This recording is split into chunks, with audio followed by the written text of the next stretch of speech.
Welcome back to new video. আমি Mampi home travel ব্লগে নিয়ে চলে এসেছি আরো একটি নতুন ভিডিও। আজ আমি তোমাদেরকে খুব সুন্দরভাবে কম টাকা খরচা করে ভ্রমণ করিয়ে দেখাবো সম্পূর্ণ দেওঘর। দেওঘর মানে বাবা বৈদ্যনাথ ধাম, তার সাথে অনুকূল ঠাকুরের আশ্রম, ঠাকুর বাড়ি। কিভাবে তোমরা কম টাকা খরচা করে ভ্রমণ করবে, কলকাতা থেকে কোন ট্রেন ধরে কত টাকা খরচা করে দেওঘরে এসে পৌঁছাবে, দেওঘরে পৌঁছে গিয়ে বাবা বৈদ্যনাথ ধাম মন্দির প্রাঙ্গণের হাতের কাছে কোথায় মাত্র 400 টাকা খরচা করে রুম নিয়ে থাকবে, যেই রুমে একসাথে তোমরা 4 জন থাকতে পারবে। যেখানে তোমরা থাকবে সেখান থেকে হাঁটা পথে মন্দির প্রাঙ্গণে কিভাবে পৌঁছাবে, মন্দির প্রাঙ্গণে ভিজিট করার কি নিয়ম রয়েছে, পুজো দেওয়ার কি নিয়ম রয়েছে, মন্দিরের গেট কটা থেকে কটা পর্যন্ত খোলা থাকে, পুজো দেওয়ার জন্য ডালা কোথা থেকে কিনবে, সমস্ত কিছু জানাবো। তার সাথে দেওঘরের বিখ্যাত প্যারা কোন দোকান থেকে তোমরা কিনবে, এবং তোমরা যেখানে থাকবে সেখান থেকে কম টাকা খরচা করে কিভাবে অনুকূল ঠাকুরের আশ্রমে গিয়ে পৌঁছাবে, কম টাকা খরচা করে কোথায় খাবার দাবার খাবে, সমস্ত কিছু A to Z ইনফরমেশন তুলে ধরবো।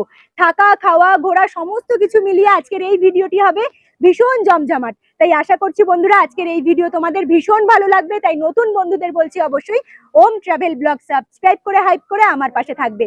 চলো তাহলে বন্ধুরা আজকের ভিডিওটি এখান থেকে শুরু করা যাক।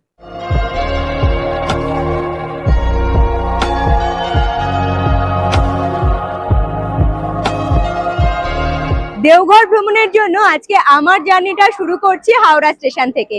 ঘড়ির কাঁটায় এখন সময় বলছে রাত্রি ঠিক 10টা। এই মুহূর্তে দাঁড়িয়ে রয়েছি হাওড়া স্টেশনের 7 নাম্বার প্ল্যাটফর্মে। রাত্রেবেলা ঠিক 11টা 20-তে রয়েছে হাওড়া স্টেশন থেকে মোকামা এক্সপ্রেস ট্রেন, যে ট্রেন ধরে সোজা পাড়ি দেব সবার প্রথমে জেসিডির উদ্দেশ্যে। হাতে এখনো বেশ অনেকক্ষণ সময় রয়েছে, অনেকটা আগেই পৌঁছে গিয়েছি হাওড়া স্টেশনে। আর আজকের এই পুরো জার্নিতে আমার দুই ছেলে রিশু আর ওম, ওরা আমার সাথেই রয়েছে। তারা বসে নিজেদের মতো খেলা করছে, সময় কাটাচ্ছে। বাড়ি থেকে ড্রয়িং খাতা রং পেন্সিল এইগুলো নিয়ে এসছে, সেইগুলো দিয়েই আঁকিবুকি করছে। ট্রেন যতক্ষণ না প্ল্যাটফর্মে আসছে ততক্ষণ এখন আমি 7 নাম্বার প্ল্যাটফর্মে বসেই ছেলেদের সাথে সময় কাটাবো।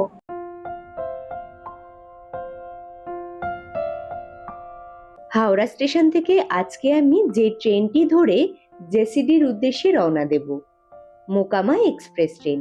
সেই ট্রেনটি হাওড়া স্টেশনের 5 নয়তো 6 নয়তো 7 নাম্বার প্ল্যাটফর্ম থেকেই বেশিরভাগ দিনই ছাড়ে। Train number 13029 Howrah to Mokama express train Howrah station থেকে প্রত্যেক দিনই ছাড়ে।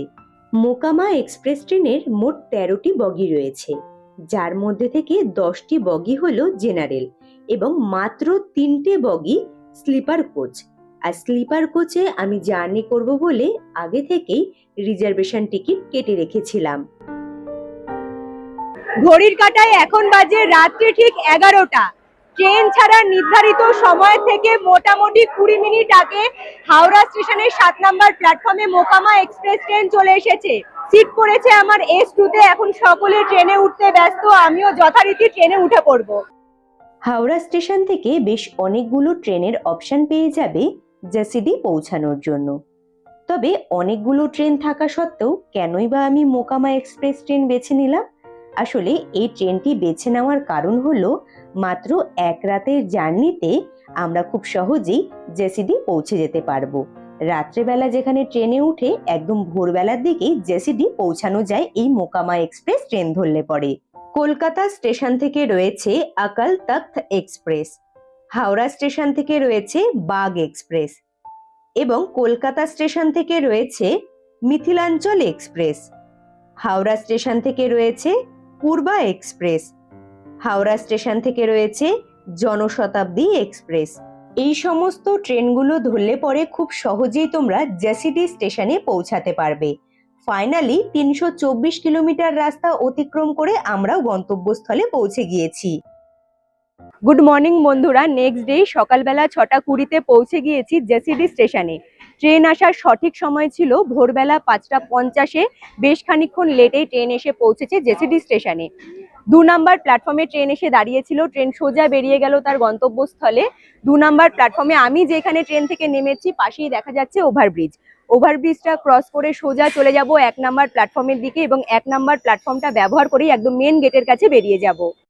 জেসিডি রেলওয়ে স্টেশনের বাইরের দিকের মেন গেটটা বেশ দারুণ সুন্দর করে সাজানো।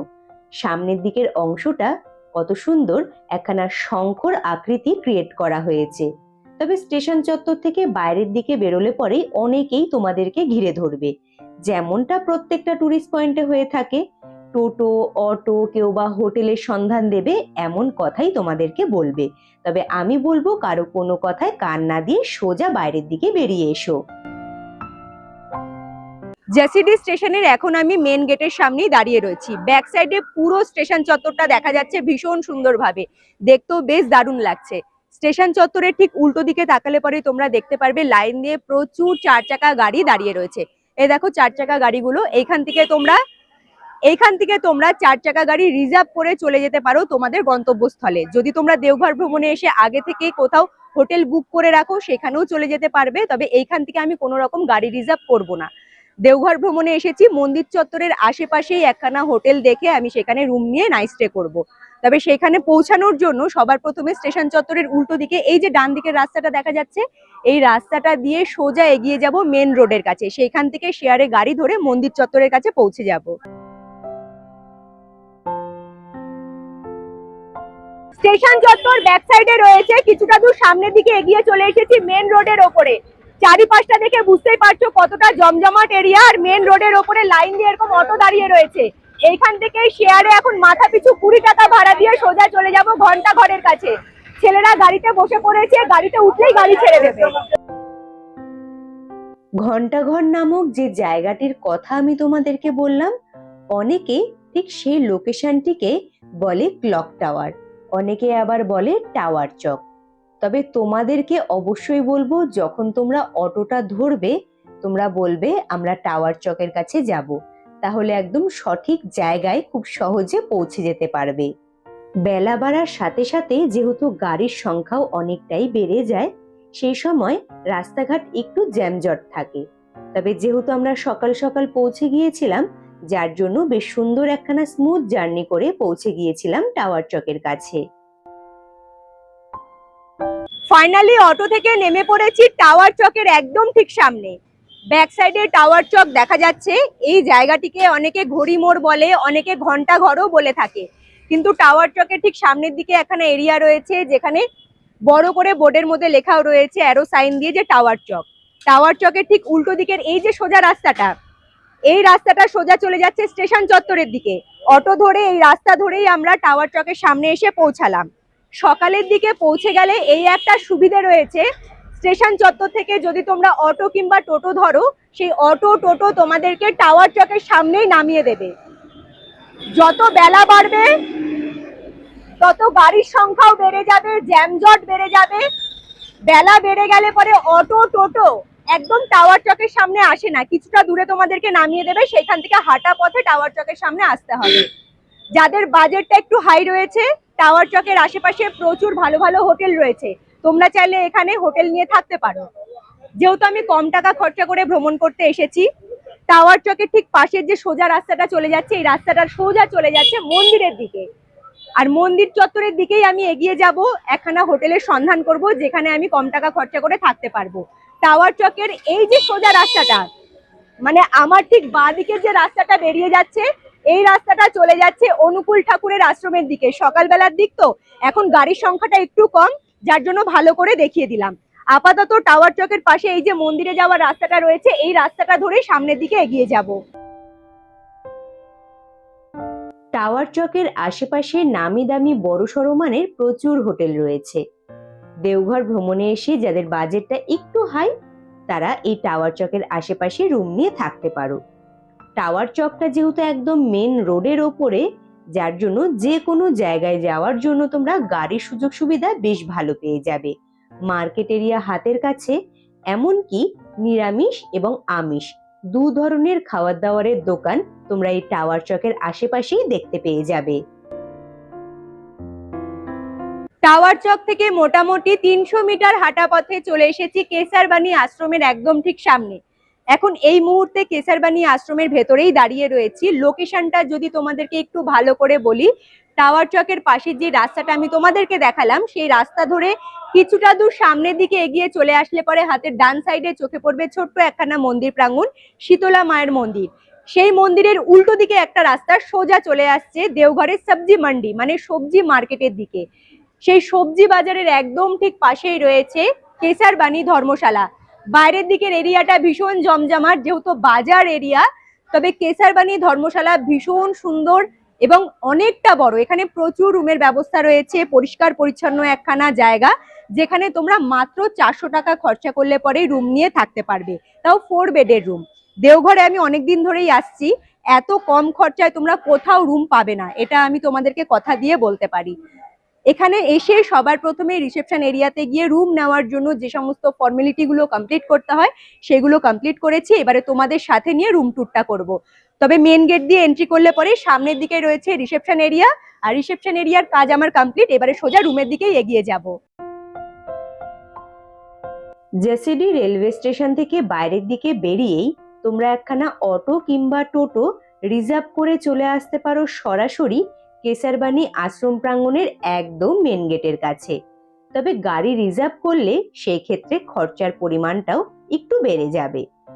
তবে তোমরা যারা কম টাকা খরচা করে শেয়ারে আসতে চাইছো, আমি তোমাদেরকে ঠিক যেইভাবে দেখালাম সেইভাবে একদম শেয়ারে চলে আসো টাওয়ার চকের কাছে, আর টাওয়ার চক থেকে হাঁটা পথে চলে আসো কেসারবানি আশ্রম প্রাঙ্গণে, কোনো অসুবিধেই হবে না। এবং তোমাদের মধ্যে থেকে যারা দেওঘর ভ্রমণে আসতে চাইছো তাও নিজস্ব গাড়ি নিয়ে, তারা কেসারবানি আশ্রম প্রাঙ্গণের সামনেই পার্কিং জোনের ব্যবস্থা পেয়ে যাবে। সেই ক্ষেত্রে তোমরা যারা 4 চাকা গাড়ি পার্কিং করে রাখতে চাইছো, পার নাইটে খরচা হবে 50 টাকা, এবং যারা বাইক পার্কিং করে রাখতে চাইছো পার নাইটে খরচা হবে মাত্র 20 টাকা। তাহলে দেওঘর ভ্রমণে এসে নিজেদের গাড়ি কোথায় রাখবে সেই চিন্তাটাও দূর হয়ে গেল। কেসারবানি আশ্রমের এখন আমি দাঁড়িয়ে রয়েছি গ্রাউন্ড ফ্লোরে। ব্যাক সাইডে আমি রিসেপশন এরিয়াকে পেছনে ফেলে সামনের দিকে এগিয়ে আসলে পরে তোমরা এই যে এরিয়াটা রয়েছে, এখানে পরপর চারিদিকে প্রচুর রুমের ব্যবস্থা পেয়ে যাবে। অনেকগুলো রুম রয়েছে, তার সাথে রয়েছে পানীয় জলের সুব্যবস্থা। তবে আমাকে রুমটা দিয়েছে ফার্স্ট ফ্লোরে। ফার্স্ট ফ্লোরে যাওয়ার জন্য এই যে পাশে দেখা যাচ্ছে সিঁড়ি ধরে ওপরের দিকে এগিয়ে যেতে হবে। আর এইখানে রয়েছে ঠান্ডা জলের ব্যবস্থা, তোমরা 24 ঘন্টা এখান থেকে ঠান্ডা জলের ব্যবস্থা পেয়ে যাবে। সিঁড়ি ধরে আপাতত আমি যে রুমটা নিয়েছি সেই রুমটা তোমাদেরকে দেখানোর জন্য এগিয়ে যাব।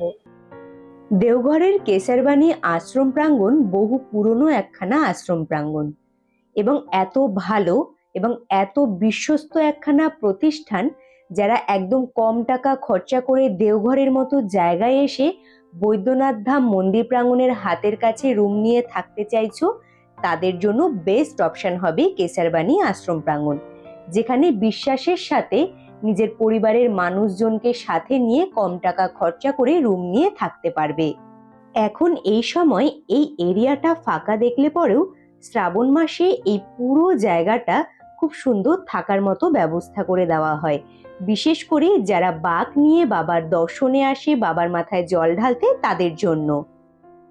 তোমাদের যাদের বাজেটটা একটু হাই রয়েছে, কেসারবানি ধর্মশালাতে তোমরা এসি রুমের সুব্যবস্থা পেয়ে যাবে। এখন আমি ঠিক যেখানে দাঁড়িয়ে রয়েছি ফার্স্ট ফ্লোরের এই জায়গাটা তোমরা বুঝতেই পারছো, একদম খোলামেলা।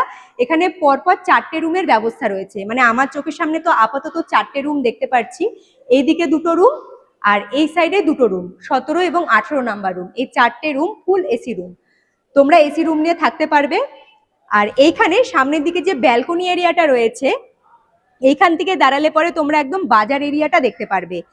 কেসারবানি ধর্মশালা বা কেসারবানি আশ্রমের একটা মাইনাস পয়েন্ট বলতেই পারো, যেহেতু সামনের দিকে বাজার এরিয়া, বাইরের দিকটা ভীষণ জমজমাট। তবে একবার তোমরা আশ্রমের ভেতরে ভিজিট করলে পরে আশ্রমের ভেতরের যে এরিয়াটা রয়েছে একদম শান্ত শিষ্ট এবং ভীষণ পরিষ্কার পরিচ্ছন্ন। 400 টাকার যে রুমটা আমাকে দিয়েছে সেই রুমটা দেখানোর জন্য আমাকে সামনের দিকে একটু এগিয়ে যেতে হবে।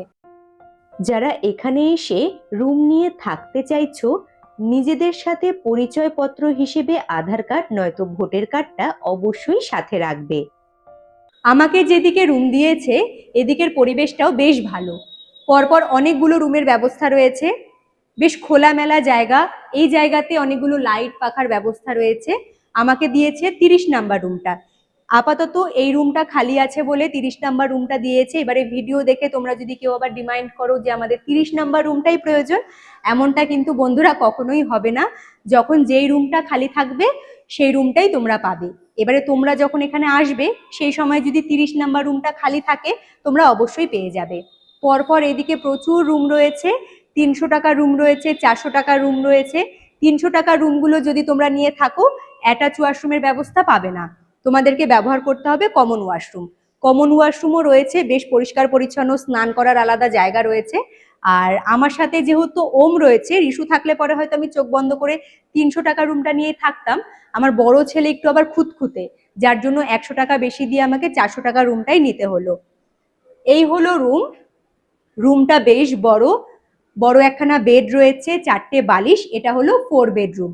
আর রুম ভাড়া লাগলো আমার 400 টাকা। আয়নার ব্যবস্থা রয়েছে, 2টো লাইট রয়েছে, পাখা, জানলার ব্যবস্থা। আর বাইরের দিকে যে পরিমাণে গরম, বহু পুরনো একখানা প্রপার্টি, আশ্রম প্রাঙ্গণ তো, পিলারগুলো দেওয়ালগুলো এতটা মোটা, রুমের মধ্যে শুধুমাত্র পাখাটা চলছে, একদম গরম আমাদের লাগছে না, মানে একদম ঠান্ডা জায়গাটা।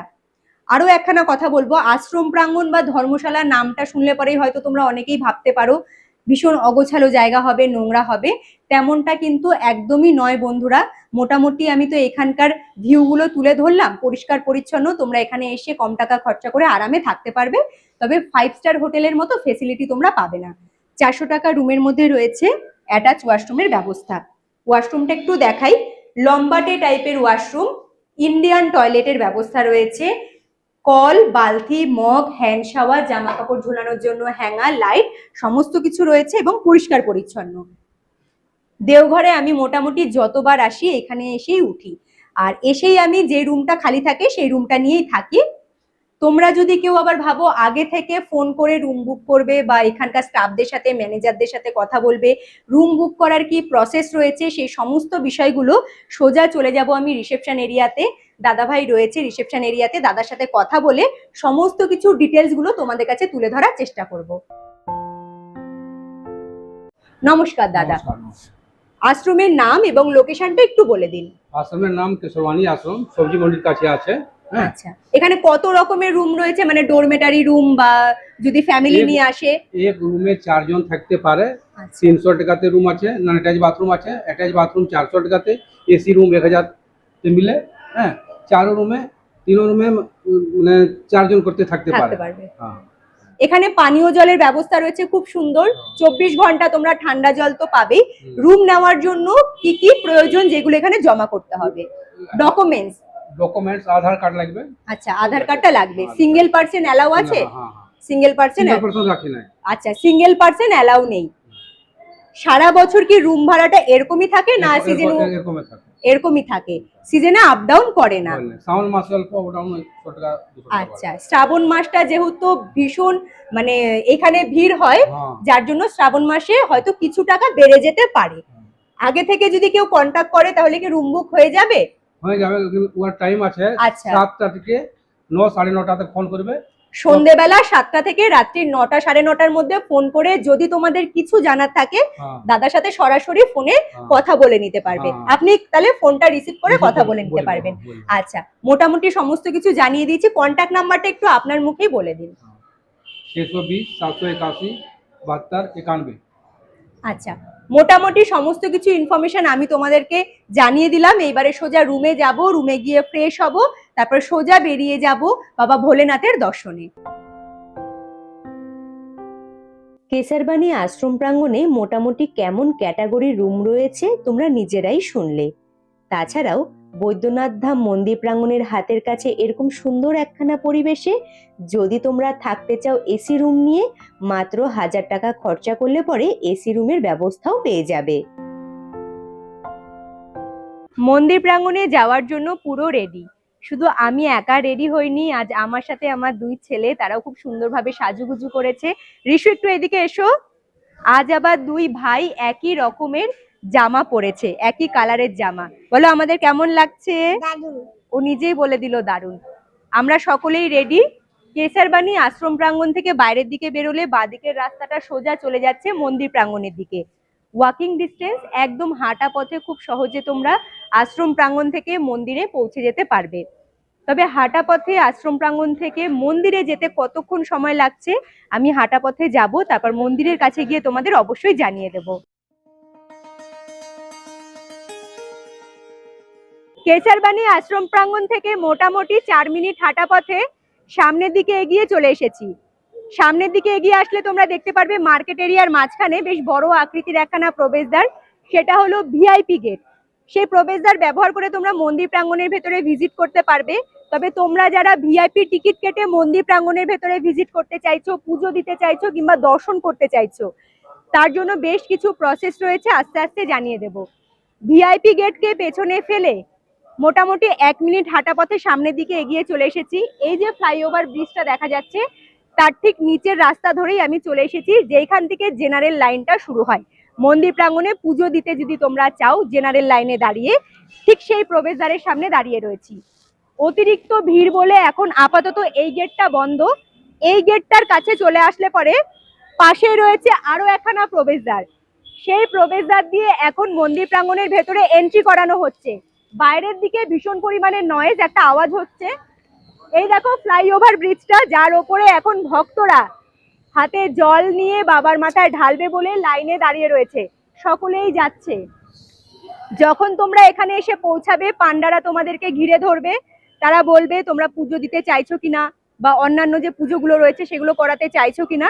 তো তোমরা যারা ইন্টারেস্টেড রয়েছো কথা বলে নিতে পারো, আর যারা ইন্টারেস্টেড নয় তারা জলের ঘট হাতে নিয়ে মন্দির প্রাঙ্গণের দিকে এগিয়ে যেতে পারো।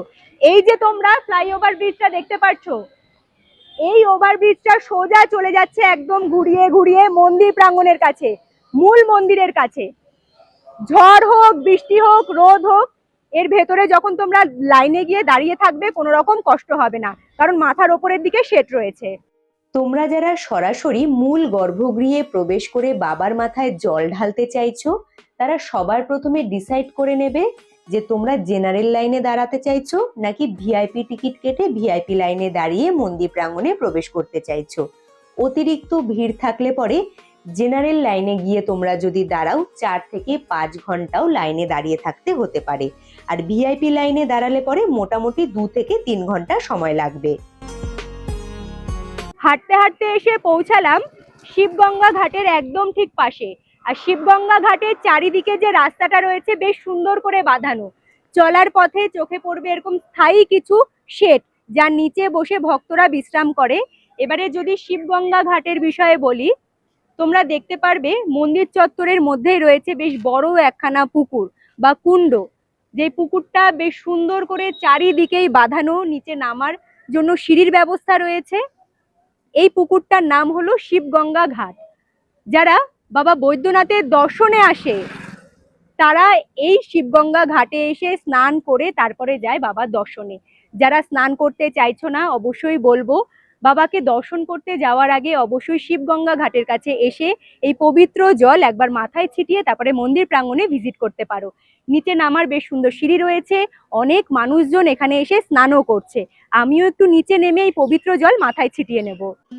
পৌরাণিক কাহিনী অনুসারে কথিত রয়েছে নাকি এই কুণ্ড বা শিবগঙ্গা ঘাট রাবণের দ্বারা নির্মিত হয়েছিল, এবং বিশ্বাস করা হয় এই কুণ্ডের মধ্যে পবিত্র গঙ্গা জলও রয়েছে, যার জন্য যখন তোমরা দেওঘর ভ্রমণে আসবে প্রায় বেশিরভাগ সময় লক্ষ্য করতে পারবে যে অনেক ভক্তরা শিবগঙ্গা ঘাটে স্নান করে এবং স্নানের পরে ঘটের মধ্যে এই শিবগঙ্গা ঘাটের জল তুলে নিয়ে যায় বাবার মাথায় অর্পণ করার জন্য। আমার থ্রু যদি এই ছোট্ট মেসেজটা সকলের কাছে পৌঁছায় তাহলে আমার ভীষণ ভালো লাগবে। ছোট্ট কিছু কথা, যখন আমি শিবগঙ্গা ঘাটে এসেছিলাম অনেককেই দেখেছিলাম এখানে স্নান করছে, তবে অনেকে মাথায় শ্যাম্পু দিচ্ছে, গায়ে সাবান দিচ্ছে এবং এই পবিত্র জলে নেমে স্নান করছে। স্নান করছো ঠিক আছে, কিন্তু শ্যাম্পুর পাতা, সাবানের প্যাকেট সমস্ত কিছু জলের মধ্যে ফেলে রেখেই চলে যাচ্ছে। আমার মনে হয় এই সমস্ত জিনিসগুলো একটু চোখে লাগার মতো, যার জন্য প্রত্যেককেই বলবো যারা স্নান করতে চাইছো স্নান করো, কিন্তু জায়গাটা অপরিষ্কার করো না। তোমরা যারা সিংহদ্বার দিয়ে মন্দির প্রাঙ্গণের ভেতরে ভিজিট করতে চাইছো, ব্যাক সাইডে দেখা যাচ্ছে শিবগঙ্গা ঘাট। শিবগঙ্গা ঘাটের ঠিক উল্টো দিকের রাস্তাটা সোজা মার্কেট এরিয়ার মাঝখান দিয়ে চলে যাচ্ছে সিংহদ্বারের দিকে, যে প্রবেশদ্বার ব্যবহার করে তোমরা মন্দির প্রাঙ্গণের ভেতরে ভিজিট করতে পারবে। রাস্তার দু সাইডেই চোখে পড়বে প্যারার দোকান। এখানে প্রচুর লাইন দিয়ে প্যারার দোকান রয়েছে, বলতে পারো দেওঘরের বিখ্যাত কিন্তু এই প্যারা। দেখে শুনে দরদাম করে যে কোনো দোকান থেকে তোমরা কিনে নিতে পারো। মন্দির প্রাঙ্গণে তোমরা যারা পুজো দিতে চাইছো, রাস্তার দু সাইডেই চোখে পড়বে ফুল মালার দোকান, সেইখান থেকে তোমরা পুজো দেওয়ার জন্য ডালা কিনে নিতে পারবে। এই রাস্তার ওপরে রয়েছে বেশ কিছু হোটেল, নিরামিষ খাবার দাবার খেতে চাইলে পরে এখান থেকে তোমরা খাবার দাবার খেয়ে নিতে পারো। বাচ্চাদের খেলনা, ঘর সাজানোর জিনিস, পুজো দেওয়ার যে জিনিসগুলো রয়েছে সমস্ত কিছু রাস্তার দু সাইডে দোকানগুলো চোখে পড়বে। তোমরা দেখতে দেখতে মন্দির প্রাঙ্গণে দেখে ভিজিট করতে পারো। দেখলাম বেশ সুন্দর করে তরি জুত করে এখানে প্যারাগুলো তৈরি করা হচ্ছে, তাই আর দেরি করলাম না, তাই সোজা চলে এলাম দোকানের মধ্যে। দাদারা সকলেই দাঁড়িয়ে রয়েছে, এখানে বানাচ্ছে দেখো কত সুন্দর ভাবে। কিতনা করকে কিলো পেরা? 400 रुपये बढ़िया पेड़ा मलाई वाला। আচ্ছা, हम्म। 400 400 रुपये किलो, कम दाम का 300 रुपये किलो। আচ্ছা, 300 টাকা কিলো প্যারা পাওয়া যাচ্ছে, 400 টাকা কিলো প্যারা পাওয়া যাচ্ছে। আর খুব সুন্দর এখানে দেখো রেডি করা হচ্ছে, তোমরা চাইলে পরে টেস্ট করে তারপরে প্যারা কিনতে পারবে। कोई अगर आके टेस्ट करेगा तो कितना करके लगेगा एक पेड़ा? एक पेड़ा 15 रुपये करके पड़ेगा। একটা প্যারা তোমরা কিনে নিয়ে টেস্ট করে দেখে নিতে পারো, 15 টাকা পিস। খেয়ে তারপরে তোমরা দেখবে তোমাদের ভালো লাগছে কি লাগছে না, তারপরে অবশ্যই দরদাম করে তোমরা প্যারা কিনে নিতে পারো। সিংহদ্বারের সামনে থাকা রাস্তার দু সাইডেই প্যারার প্রচুর দোকান রয়েছে। নির্দিষ্ট কোনো দোকানের নাম আমি বললাম না, তোমরা টেস্ট করে প্যারা পছন্দ করে কিনে নিতে পারো। তবে দেওঘরে আসলে পরে আমি কোন দোকান থেকে প্যারা কিনি সেটা আমার সাথে থাকলে পরে অবশ্যই জানতে পারবে। বেশ সুন্দরভাবে মার্কেট এরিয়া ঘুরতে ঘুরতে দোকানপাটগুলো দেখতে দেখতে চলে এলাম ফাইনালি সিংহদ্বারের সামনে। সিংহদ্বারের সামনে এখন এই মুহূর্তে প্রচুর পরিমাণে ভিড়। এই যে ব্যাক সাইডে সুবিশাল প্রবেশদ্বারটা দেখা যাচ্ছে, এটাই হলো সিংহদ্বার। সিংহদ্বারের মাথার উপরে বড় করে ব্যানারের মধ্যে লেখাও রয়েছে সিংহদ্বার, এবং সিংহদ্বারের দুপাশেই বড় বড় সিংহের দুটো মূর্তি রয়েছে, তোমাদেরকে স্বাগত জানাবে। সিংহদ্বারের সামনেই তোমরা এরকম দেখতে পারবে ফুলমালার দোকান, তোমরা যারা পুজো দিতে চাইছো চাইলে এখান থেকেও ফুলমালা কিনে নিতে পারো। তোমরা যারা ভিআইপি টিকিট কেটে ভিআইপি লাইনে দাঁড়িয়ে মূল গর্ভগৃহে প্রবেশ করতে চাইছো, তাদের উদ্দেশ্যে অবশ্যই বলবো এই সিংহদ্বারটা ভীষণ ইম্পর্টেন্ট একখানা জায়গা। কারণ সিংহদ্বারের ঠিক উল্টো দিকেই চোখে পড়বে মন্দিরের নিজস্ব অফিস কাউন্টার, যেখান থেকে তোমরা মাথা পিছু 300 টাকার বিনিময়ে ভিআইপি টিকিট কেটে নিতে পারো। তবে শ্রাবণ মাসে 300 টাকার টিকিটটা 600 টাকা কিংবা 600 টাকার বেশিও হয়ে যেতে পারে। সিংহদ্বার দিয়ে প্রবেশ করেছি মন্দির প্রাঙ্গণের ভেতরে। মন্দির প্রাঙ্গণের ভেতরে প্রবেশ করলে পরে এক আলাদা রকমের অনুভূতি। সত্যি কথা বলতে এই অনুভূতিটা আমি ভাষায় প্রকাশ করতে পারবো না। চারিদিকটা ভক্তদের ভিড়ে গম গম করছে মন্দির চত্বর। সিংহদ্বার দিয়ে যখন তোমরা প্রবেশ করবে, প্রবেশ করার মুখেই সামনের দিকে তোমরা দেখতে পারবে একখানা বড় কুয়ো রয়েছে, যে কুয়োটার নাম বিশ্বকর্মা কুয়ো বা বিশ্বকর্মা কূপ। কথিত আছে কিংবা লোকমুখে প্রচলিত এই কুয়োটা নাকি স্বয়ং বিশ্বকর্মা ভগবান বানিয়েছিলেন। বিশ্বকর্মা কুয়োর ঠিক পাশেই একজন পান্ডা কিংবা পুরোহিত মশাইকে তোমরা বসে থাকতে দেখবে। তোমরা ঘট নিয়ে গেলে পরে তিনি কুয়োর জলটা তোমাদের ঘটে তুলে দেবে। অনেক ভক্তরা এই বিশ্বকর্মা কুয়োর জল তুলে নিয়ে গিয়ে বাবার মাথায় ঢালে। তোমরা যারা বাইরে থেকে ফুলমালা কিনতে চাইছো না, মন্দির প্রাঙ্গণের ভেতরেই প্রচুর দোকান রয়েছে চারিপাশে ছড়িয়ে ছিটিয়ে। এখানে ফুলমালা পাওয়া যাচ্ছে, ঘট পাওয়া যাচ্ছে, পুজো দেওয়ার বিভিন্ন সামগ্রী এখান থেকে তোমরা কিনে নিতে পারো। এর আগেও আমি দেওঘর ভ্রমণে এসেছিলাম, কিন্তু সেই সময় প্রত্যেকটা মন্দির প্রাঙ্গণে গিয়ে আলাদা আলাদা ভাবে পুজো করা আর হয়ে উঠতো না, কারণ ভিডিও শুটের কাজ করতে হতো, তারপরে দর্শন সারতে হতো। তবে এইবারে বাড়ি থেকে আসার আগে ঠিক করে নিয়েছিলাম যে আমি একদম না খেয়ে দিয়ে মন্দির প্রাঙ্গণে সবার প্রথমে এসে পুজো করব। তাই আমি সবার প্রথমে মন্দির প্রাঙ্গণে ভিজিট করে অন্নপূর্ণা মায়ের দর্শন সেরে পুজোটা করে নিলাম। বৈদ্যনাথ ধাম মন্দির প্রাঙ্গণের মধ্যে মূল মন্দির ছাড়াও আশেপাশে ছড়িয়ে ছিটিয়ে রয়েছে আরো 20 থেকে 21টির মতো ছোট ছোট মন্দির প্রাঙ্গণ, যেখানে বিভিন্ন ভগবানদেরকে স্থান দেওয়া হয়েছে। মা কালী, রাধাকৃষ্ণ, হনুমানজি, এরকম আরো অনেক ভগবানদেরকে স্থান দেওয়া হয়েছে। প্রত্যেকটা মন্দির প্রাঙ্গণে গিয়ে দর্শন করেছি এবং পুজো দিয়েছি। তার মধ্যে থেকে ছোট্ট ছোট্ট কিছু সুন্দর সুন্দর মুহূর্ত ক্যাপচার করে তুলে ধরার চেষ্টা করেছি ভিডিওর মাধ্যমে। পুরো মন্দির প্রাঙ্গণের ভেতরে ফটোগ্রাফার দাদাদের তোমরা দেখতে পারবে। প্রচুর ফটোগ্রাফার দাদারা এদিক ওদিক ঘুরে বেড়াচ্ছে। 50 টাকা 100 টাকার বিনিময়ে মন্দির প্রাঙ্গণের সামনে দাঁড়িয়ে তোমরা ছবি ক্লিক করে নিতে পারো। স্মৃতি হিসেবে সেই সমস্ত ফটোগুলো তোমাদের সাথে বাড়িতে নিয়ে যেতে পারবে। মন্দির প্রাঙ্গণে প্রবেশ করার মোট 4টি দুয়ার রয়েছে, মানে 4টি প্রবেশদ্বার রয়েছে। 12টি জ্যোতির্লিঙ্গের মধ্যে এক অন্যতম জ্যোতির্লিঙ্গ বাবা বৈদ্যনাথ ধাম, যে মন্দির প্রাঙ্গণে ভোলেনাথকে বা ভগবান শিবকে বৈদ্যনাথ রূপে পূজিত করা হয়। দেওঘর একটি হিন্দি শব্দ, যার অর্থ দেব বা দেবীদের আবাস। আর সেই দেওঘর হলো হিন্দু ধর্মের একখানা পবিত্র তীর্থস্থান, যেখানে রয়েছে বৈদ্যনাথ মন্দির। বৈদ্যনাথ ধাম মন্দির প্রাঙ্গণ বাবাধাম নামেও পরিচিত। এমনকি এখানে রয়েছে সতীপীঠ। দেবী সতীর হৃদয় পড়েছিল বলে এই সতীপীঠকে হৃদয়পীঠও বলা হয়ে থাকে। বৈদ্যনাথ ধাম মন্দির প্রাঙ্গণের ভেতরে শিবলিঙ্গ যেখানে স্থাপিত রয়েছে, ঠিক সেই স্থানে শিবলিঙ্গ স্থাপনের অনেক পৌরাণিক কাহিনী রয়েছে। তোমরা আমার ভিডিওর মাধ্যমে এখন মন্দির চত্বরে যেই পরিমাণে ভিড় লক্ষ্য করতে পারছো, এই ভিড় আসলে কিন্তু কিছুই না। বিশেষ বিশেষ পুজোর সময় মন্দির চত্বরে এর থেকেও বেশি ভক্তদের ভিড় উপচে পড়ে, বিশেষ করে শ্রাবণ মাস। শ্রাবণ মাস যেন এই মন্দির চত্বর গম গম করে, পা রাখার এক ফোঁটাও জায়গা পাওয়া যায় না। শ্রাবণ মাসে দেশ বিদেশ থেকে দূর দূরান্ত থেকে ভক্তরা আসে বাবার মাথায় জল ঢালতে। সেই সময় তো আবার ভক্তরা সুলতানগঞ্জ থেকে জল তুলে পায়ে হেঁটে আসে বৈদ্যনাথ ধামে বাবার দর্শনে।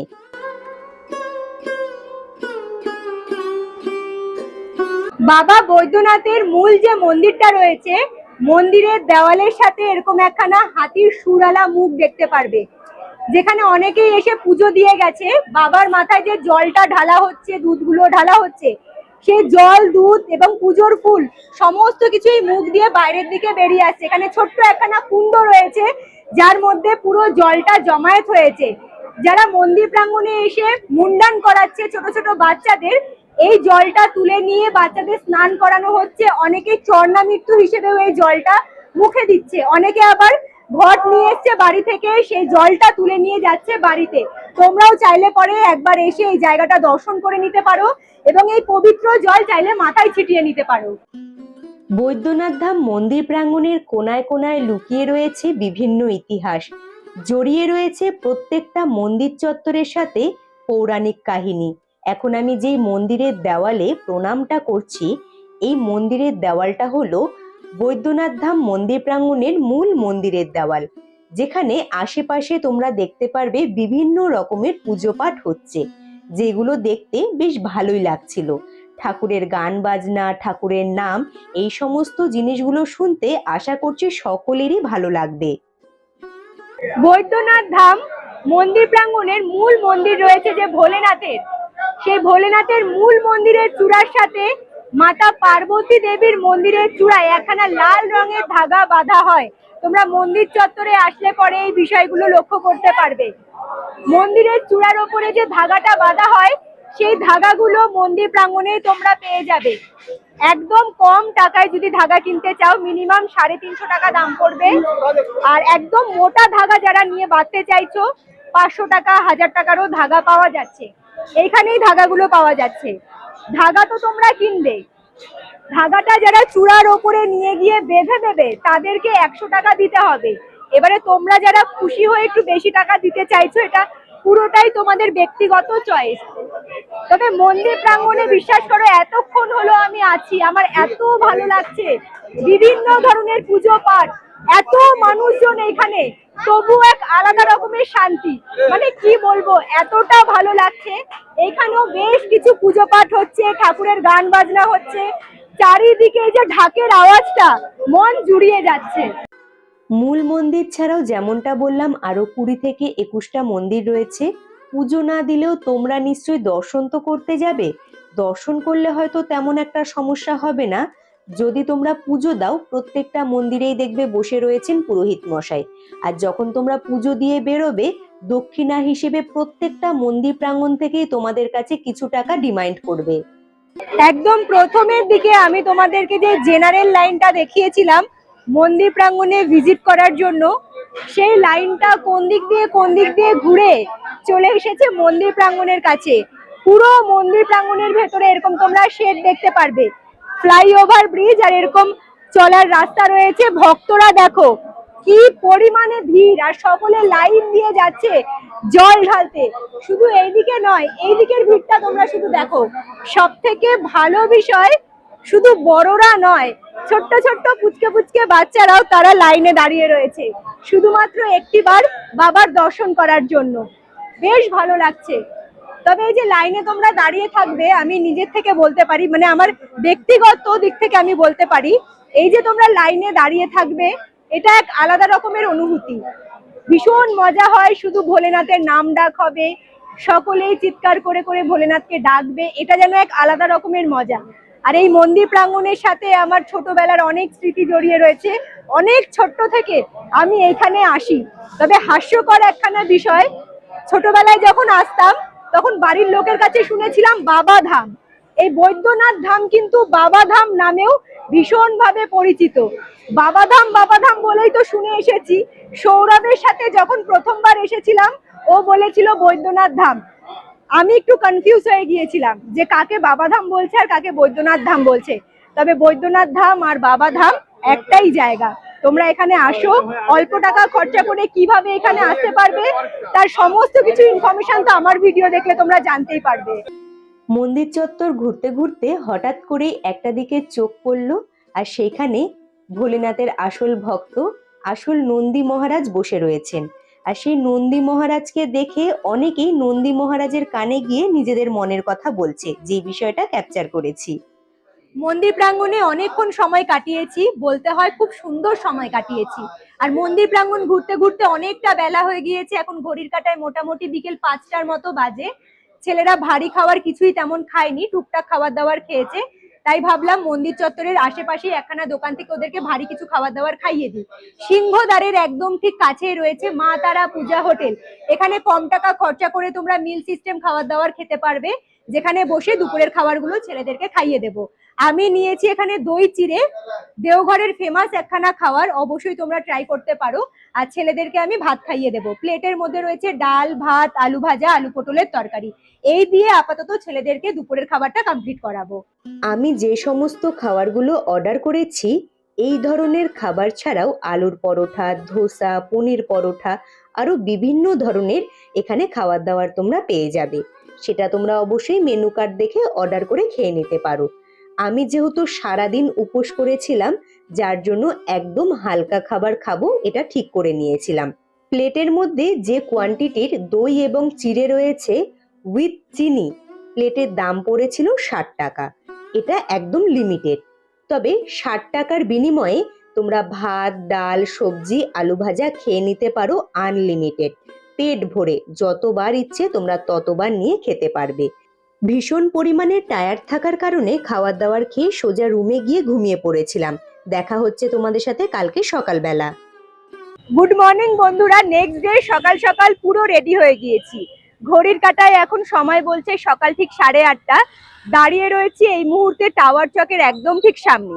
আজকে সকাল সকাল রেডি হওয়ার কারণ, সকাল সকাল বেরিয়ে পড়বো ঠাকুর বাড়িটা ঘুরে দেখার জন্য, মানে অনুকূল ঠাকুরের আশ্রমে যাব। তবে টাওয়ার চকের সামনে থেকে কিভাবে তোমরা শেয়ারে কম টাকা খরচা করে অনুকূল ঠাকুরের আশ্রমে গিয়ে পৌঁছাবে সেই বিষয়ে বলছি। প্রথমবার যখন আমি এসেছিলাম দেওঘরে, টাওয়ার চকের সামনে থেকেই শেয়ারে টোটো ধরে ঠাকুর বাড়ি পৌঁছে গিয়েছিলাম। এখন বেশ কিছু নিয়ম হয়েছে টাওয়ার চকের সামনে। টাওয়ার চকের সামনে এখন কোনো টোটোওয়ালা দাদাদের দাঁড়াতে দেওয়া হচ্ছে না, যার জন্য লোকাল মানুষজনদের কাছে জিজ্ঞেস করলাম। তারা বলল টাওয়ার চকের পাশে যে রাস্তাটা রয়েছে এই রাস্তাটা ধরে সামনের দিকে এগিয়ে গেলে পরে এইখান থেকেই দেখা যাচ্ছে বড় একখানা গাছ। দেখো এখান থেকেই দেখা যাচ্ছে, সেই গাছের নিচে নাকি লাইন দিয়ে টোটো দাঁড়িয়ে রয়েছে। তো আমি এটা জানতে পারলাম, এখানে অনেকক্ষণ ধরেই দাঁড়িয়েছিলাম। সেইখান থেকে টোটো ধরে আমি চলে যাব ঠাকুর বাড়ি। তবে টাওয়ার চকের আশপাশ দিয়ে তোমরা দেখতে পারবে রিক্সা দাঁড়িয়ে রয়েছে। তোমরা চাইলে রিক্সা ধরে যেতে পারো ঠাকুরবাড়িতে। আমি জিজ্ঞেস করলাম কত করে নেবে, তো তারা বললো 100 টাকা করে নেবে। 100 টাকা অযথা আমি খরচা করব না, শেয়ারে টোটো ধরেই বেরিয়ে পড়বো ঠাকুরবাড়ির উদ্দেশ্যে। টাওয়ার চকের পাশ দিয়ে যে রাস্তাটা আমি তোমাদেরকে দেখালাম, সেই রাস্তাটা ধরে সোজা এগিয়ে আসলে পরে বড় একখানা গাছের নিচে ছোট্ট তোমরা দেখতে পারবে বজরংবলীর মন্দির। সেই মন্দিরের আশেপাশে প্রচুর টোটো দাঁড়িয়ে রয়েছে। এসেই আমি টোটোওয়ালা দাদার সাথে কথা বললাম, এইখান থেকে মাথা পিছু 20 টাকা ভাড়া দিয়ে শেয়ারে পৌঁছে যাব ঠাকুরবাড়িতে। যেখানে আমাদের কাছে টাওয়ার চকের সামনে চাওয়া হয়েছিল রিক্সাতে 100 টাকা। তো আমার মনে হয় আমাদের মতো মধ্যবিত্ত ফ্যামিলিদের কাছে আমরা যদি কিছু টাকাও সেভ করতে পারি, এটা আমাদের কাছে বেশ বড় একখানা পাওনা। যাই হোক, এখানে আমি শেয়ারে গাড়ি ঠিক করে নিয়েছি, 20 টাকা দিয়ে পৌঁছে যাব ঠাকুরবাড়িতে। দেওঘরের সব থেকে গুরুত্বপূর্ণ জায়গা টাওয়ার চক। সেই টাওয়ার চক থেকে সৎসঙ্গ বা অনুকূল ঠাকুরের আশ্রমের দূরত্ব মোটামুটি 3 থেকে 4 কিলোমিটারের কাছাকাছি। টোটোতে গেলে সময় লাগবে প্রায় 15 থেকে 20 মিনিটের মতো। তোমরা যদি আবার কেউ ভেবে থাকো হাঁটা পথে যাবে, সেটা কিন্তু বন্ধুরা একদম পসিবল না। তোমাদেরকে সৎসঙ্গতে আসার জন্য একখানা টোটো কিংবা অটো ধরেই আসতে হবে। এবারে কম টাকা খরচা করে কিভাবে আসবে তা তো আমি জানিয়ে দিলাম। রাস্তার 2 সাইডেই প্রচুর দোকানপাট চোখে পড়বে। টোটো থেকে নেমে সোজা চলে গিয়েছিলাম আমি ঠাকুরবাড়ির ভেতরে। এখন এই মুহূর্তে ঠাকুরবাড়ির সামনে যে প্রথম প্রবেশদ্বারটা রয়েছে, সেই প্রবেশদ্বারের সামনেই দাঁড়িয়ে রয়েছি। ব্যাক সাইডে প্রবেশদ্বার তোমরা দেখতেই পাচ্ছো। একদম মেন রোডের পাশে প্রচুর গাড়ি ঘোড়া যাওয়া আসা করছে। আর সৎসঙ্গর ভেতরেও এখন প্রচুর ভক্তদের ঢল নেমে পড়েছে। তবে আমি ঠাকুরবাড়িটা ভীষণ সুন্দরভাবে ঘুরেছি। এক আলাদা রকমের শান্তি পাওয়া যায় ঠাকুরবাড়িতে আসলে পরে। তবে কিছু কথা যেগুলো না বললে একদমই নয়, আমার সাথে পার্সোনালি হয়েছে। দেখো, আমরা যদি মুখ খুলে না বলতে শিখি তাহলে কিন্তু আস্তে আস্তে মানে অবস্থা একদম গুরুতর দিকে চলে যাবে। আমার মনে হয় আমাদের সাথে হওয়া খারাপ জিনিসগুলো সবাইকে সবসময় সামনে আনাটা ভীষণভাবেই উচিত। আমাদেরকে বলা হয়েছিল ব্যাগটা অফিস কাউন্টারে রাখতে। ব্যাগ বলতে সামনের দিকে একখানা ছোট ব্যাগ, সেটা সৌরভের কাছে সবসময় থাকে, যার মধ্যে ফোন, ক্যামেরা, টাকা পয়সা থাকে। সেই ব্যাগটা নিয়ে আমাদের বলেছিল ঠাকুরবাড়ির ভেতরে এন্ট্রি করতে। পিঠে একখানা ছোট ব্যাগ, যেটা আমি ক্যারি করি কিংবা সৌরভ ক্যারি করে, যে ব্যাগের মধ্যে রিসুর টুকটাক খাবার থাকে, জলের বোতল থাকে। তো সেই ব্যাগটাও আমাকে নিয়ে ঢুকতে দেওয়া হলো না। আমি কিন্তু দেখিয়েছিলাম যে এই ব্যাগের মধ্যে শুধুমাত্র বাচ্চার খাবার দাবার আছে। যাই হোক, ব্যাগটা অফিস কাউন্টারে যখন আমি রাখতে গিয়েছিলাম, সেখানে কোনো রকমের সিকিউরিটি নেই। মানে ব্যাগটা বলা হলো সকলেই তো ব্যাগ রেখেছে, এখানে তোমরা রেখে দাও তোমাদের নিজস্ব দায়িত্বে।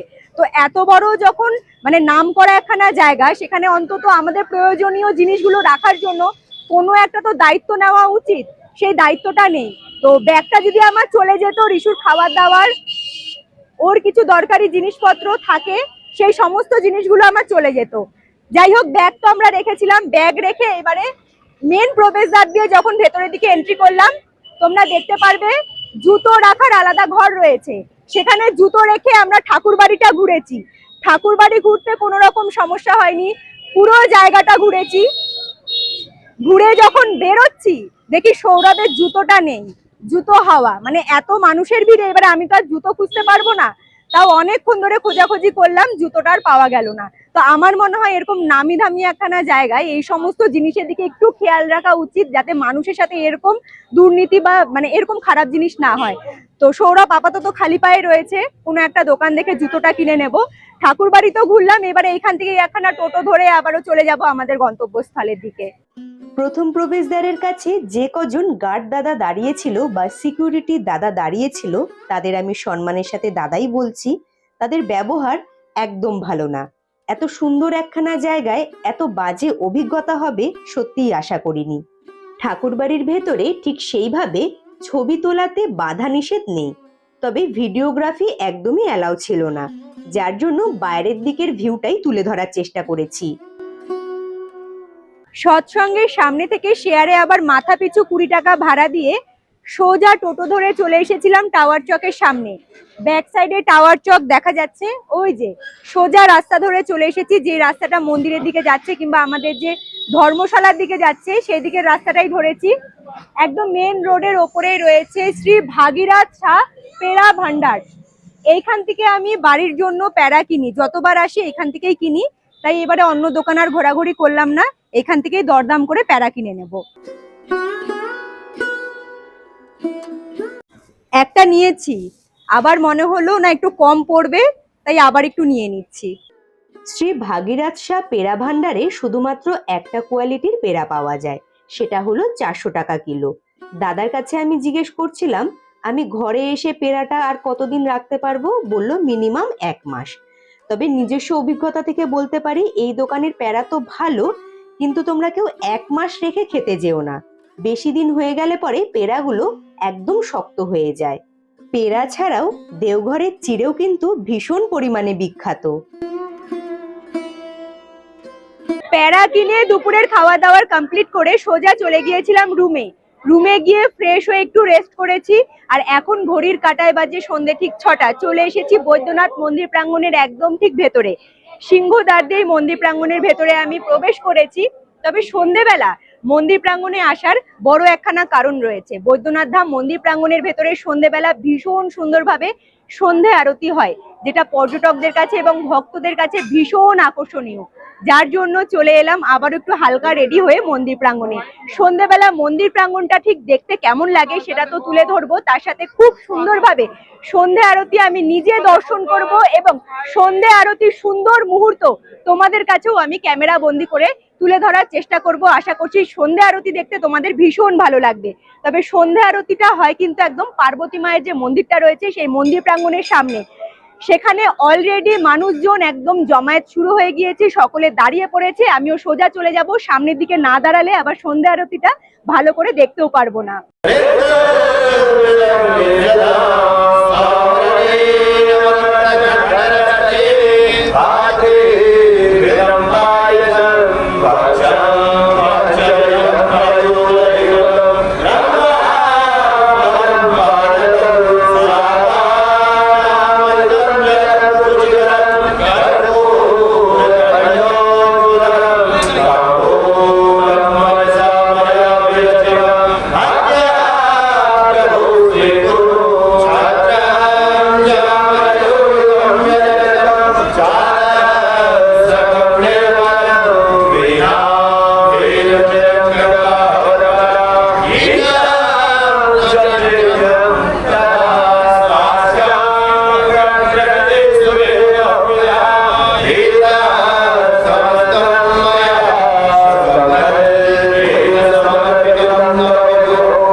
ঘড়ির কাঁটায় যখন সন্ধে ঠিক 7:45 মন্দির প্রাঙ্গণে ঠিক সেই সময় সন্ধ্যা আরতি শেষ হয়েছিল।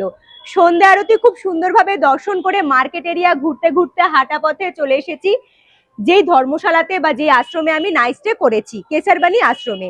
এখন ঘড়ির কাঁটায় বাজে রাত্রে ঠিক 8টা, আর আজকে রাত্রেবেলা 9:25-এ রয়েছে জেসিডি স্টেশন থেকে মিথিলা এক্সপ্রেস ট্রেন, যে ট্রেন ধরে সোজা রওনা দেব আমি আমার বাড়ির উদ্দেশ্যে। তবে বন্ধুরা, আজকের এই পুরো দেওঘর ভ্রমণের জার্নির ভিডিওটা তোমাদের কেমন লাগলো অবশ্যই আমাকে কমেন্ট করে জানিও। ভালো লাগলে পরে লাইক করে দিও, আর নতুন বন্ধুরা যারা ভিডিওগুলো দেখছো কিন্তু এখনো পর্যন্ত ওম ট্রাভেল ব্লগ সাবস্ক্রাইব করোনি, তারা চটজলদি করে ওম ট্রাভেল ব্লগ সাবস্ক্রাইব করে হাইপ করে আমার পাশে থাকতে পারো। আর যে সকল বন্ধুরা চ্যানেলটি সাবস্ক্রাইব করে আমার পাশে রয়েছে তাদের অসংখ্য ধন্যবাদ, তারা এইভাবেই আমাকে সাপোর্ট করো, আমার পাশে থেকো। আজকের মতো টাটা, দেখা হচ্ছে তোমাদের সাথে খুব তাড়াতাড়ি নেক্সট ভিডিওতে। তোমরা ভালো থেকো, সুস্থ থেকো, টাটা।